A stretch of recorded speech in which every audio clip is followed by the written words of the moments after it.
All right, today is Thursday, which means that it is meditation Q and A. So if you have anything that you're curious about or want me to talk in a little bit more detail about the actual practice of meditation, uh, put a note under this video and I will uh, talk about it next week. Today, the question is about distraction and comments that I make um, along the lines of um, the moment of distraction is the moment of awakening. And I say that a lot um, because I think it's true and I think it's helpful. So let's see if we can make it both of those things before the end of this video. Distraction is part of the practice. Okay, so here I'm talking about the practice of calm abiding, the mind of equanimity, the mind free from distraction, the mind that can uh, recognize the arising of thought, the arising of phenomena, whether those are mental phenomena, physical phenomena, sensations in the body, external sounds. All of these are potential distractions, right? They are phenomena onto which our attention could become attached.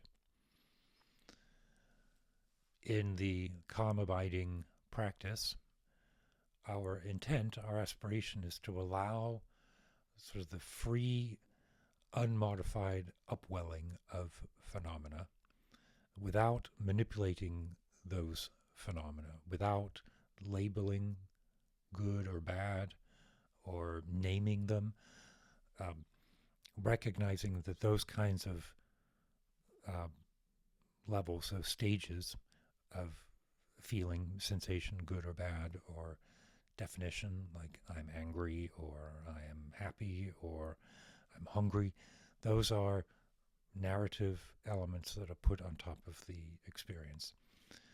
And when we say that we are distracted, right, it means that the narrative on top of the underlying sensation, on top of the immediate thought or phenomena, that narrative has become all consuming. Uh, and it happens all the time to all of us as we sit and meditate. Uh, Quite often, my morning meditation uh, is in two parts. There's some preliminary uh, practices, the Nundro practices, right? The chanting and visualization that I do that just sort of establishes me in relation to the practice. And then I sit for some period of time. And because I don't always get up as early as I want to, and because I sometimes have to start work earlier than I do on other days, uh, I am habitually worried about whether I'm going to be able to do everything I want to do before I have to log into work and get started. And then I'm quite often anxious about what I'm going to be doing for the first few hours of my work day. And those questions uh, are ever present, and I can find myself in the middle of 10 minutes into meditation and realize that for those 10 minutes, all I've done is think about the agenda for a meeting that's starting in 45 minutes. That is distraction. Yeah. As opposed to recognizing that there's anxiety, recognizing that that anxiety is attached to what I'm going to try to say to my colleagues or to my management at work, recognizing that I am indifferent, veering towards negative about that, or maybe veering towards positive. But I could be worried about something, or I could be looking forward to it. But that's the feeling tone of it. But underneath it all is a projection into the future. It's a distraction. Okay, so that's what I mean when I say first that we are habitually distracted.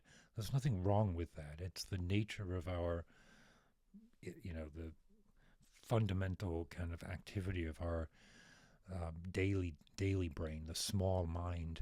I don't mean small like trivial. I mean um, not the natural state. The part of our mind that is useful to navigate the to navigate our life, right? To navigate our manifestation. But uh, we shouldn't think that that's who we are. And when we are distracted, it's because the machinations, the manipulations of that necessary interface seem to be the definition of who we are. Now, when we're practicing, and the practice that I like to start with is focusing on an object, right?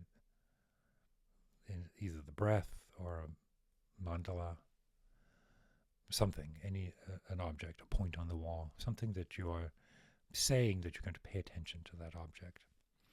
That is so that it's very, very clear when you're no longer paying attention to the breath. It's not to say that there's something mystical or mythical or wonderful about the breath, although there is. It's amazing, right? May I sit here and air goes in and does things, and if I'm sleeping or not paying attention, I still breathe. I mean, it is a wonderful thing. But in this practice, it's the object. I'm listening to it or I'm feeling it, so that when I become distracted, I return back to the breath. And that finger snap of return, that's what I mean when I say that distraction is the moment of awakening, because recognizing that you've been distracted is the practice. It is your mindfulness triggering then awareness. I mean, it's quite a wonderful process, right? It is part of your awareness that recognizes that some other part of your awareness has taken over the picture show, and in a way that was not your intent, because your intent was to focus on the breath. And so, and we return. And I want to make it very clear that that moment of recognition should be celebrated. Instead of saying, so this is easy to say, right? Instead of saying, oh, shit, my meditation session, the timer's about to go off, and I've spent the entire time not meditating because I was distracted. But that's okay, because it's not the distraction that counts, it's the moment of recognition. And that just has to happen once. And then it happens again, and again, and again, and again, and again, again, again. So our one sort of protocol or attribute of a mature practice is that the moment of recognition of distraction and return to the object of breath occurs more and more frequently. And the duration of the moment persists longer and longer. So at first it might be like that. And then minutes will go by and you'll realize, oh, I've been distracted again, and you return to the breath. But then eventually, and at a certain point, it's not distraction anymore, is it? It's recognition of the nature of the thought that's occurring. That's the mature calm abiding practice. Then you get up from the cushion and you're still in that equanimous state. You can choose to engage from whichever part of your awareness is necessary, to order coffee or make a YouTube video or go to work or play the piano or interact with life in a full, emotionally available, authentic state, but at no point sort of catapulted away catapulted away or rubber band in, or whichever direction or whatever metaphor you want to use. Right? The idea of being distracted is no longer really relevant because you're simply participating and observing with an ever-increasing sense of what that boundary is, of who and where. So that's the question for today on distraction. As I said, if you have any other questions about meditation, I talk about spirituality and meditation and creativity and other kinds of things all the time on this channel, but it is grounded in this very,